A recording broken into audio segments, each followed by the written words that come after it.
తెలంగాణలోనూ విస్తరిస్తామని గతంలో ప్రకటించిన జనసేన ఆ దిశగా అడుగులు వేస్తోంది.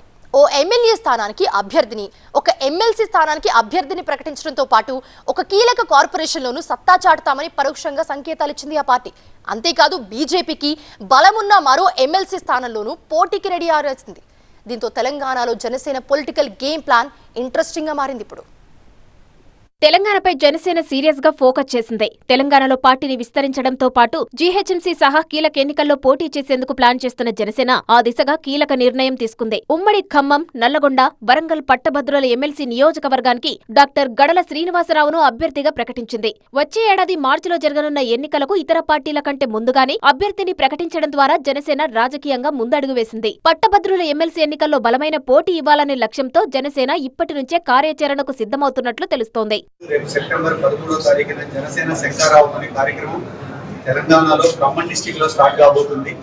ఈ రోజు ఇంకొక ముఖ్యమైన డెసిషన్ మేము తీసుకుంది ఏంటంటే, రేపు రాబోయే గ్రాడ్యుయేట్ ఎలక్షన్స్ లో, ఎమ్మెల్సీ గ్రాడ్యుయేట్ ఎలక్షన్స్ లో మన ఇక్కడ 3 జిల్లాల నుంచి మన శ్రీనివాస్ గారిని మేము ఎమ్మెల్సీ గ్రాడ్యుయేట్ క్యాండిడేట్ కూడా ఆయన అప్రూవల్ ఇచ్చారు. రాబోయే కాలంలో కూడా రెండో ఎమ్మెల్సీ క్యాండిడేట్ ఎవరనేది కూడా మేము త్వరలోనే మీడియా మిత్రులకి ఆ పేరు కూడా షేర్ చేసుకుంటాము.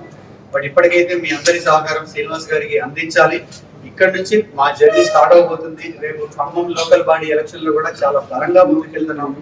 ఉమ్మడి ఖమ్మం, నల్గొండ, వరంగల్ పట్టభద్రుల ఎమ్మెల్సీ నియోజకవర్గంతో పాటు ఖమ్మం కార్పొరేషన్ పై కూడా జనసేన దృష్టి పెట్టింది. ఖమ్మం మేయర్ పదవిని జనసేన మద్దతు లేకుండా ఏ పార్టీ కూడా దక్కించుకోలేదని ఆ పార్టీ నేతలు కామెంట్ చేశారు. దీంతో ఖమ్మం కార్పొరేషన్ లో తమ బలం చూపించాలని జనసేన గ్రౌండ్ వర్క్ చేస్తోందనే చర్చ రాజకీయ వర్గాల్లో సాగుతుంది. రేపు ఖమ్మం లోకల్ బాడీ ఎలక్షన్ లో కూడా చాలా బలంగా ముందుకెళ్తున్నాము. 100% చాలా స్ట్రాంగ్ గా చెప్పగలం. జనసేన పార్టీ సపోర్ట్ లేకుండా ఇక్కడ మేయర్ మాత్రం ఫామ్ అవ్వడు.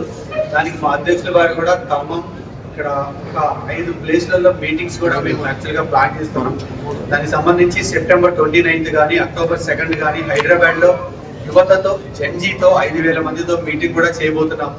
ఇక హైదరాబాద్, రంగారెడ్డి, మహబూబ్ నగర్ పట్టభద్రుల ఎమ్మెల్సీ స్థానానికి కూడా త్వరలోనే అభ్యర్థిని ప్రకటిస్తామని జనసేన ప్రకటించడం చర్చనీయాంశంగా మారింది. గతంలో ఇక్కడి నుంచి ఎమ్మెల్సీగా తెలంగాణ బీజేపీ చీఫ్ రామచంద్రరావు గెలుపొందారు. గత ఎన్నికల్లో ఆయన ఓటమి చెందగా బీఆర్ఎస్ అభ్యర్థిగా బరిలోకి దిగిన వాణిదేవి విజయం సాధించారు. బీజేపీకి బలం ఉన్న ఈ స్థానంలో జనసేన పోటీ చేయాలని నిర్ణయించుకోవడంపై రాజకీయంగా చర్చ సాగుతోంది. జనసేన కామెంట్స్ పై బీజేపీ స్పందిస్తుందా, లేక సొంతంగానే తాము బరిలోకి దిగుతామన్న నిర్ణయానికే కట్టుబడి ఉంటుందా అన్నది ఆసక్తికరంగా మారింది.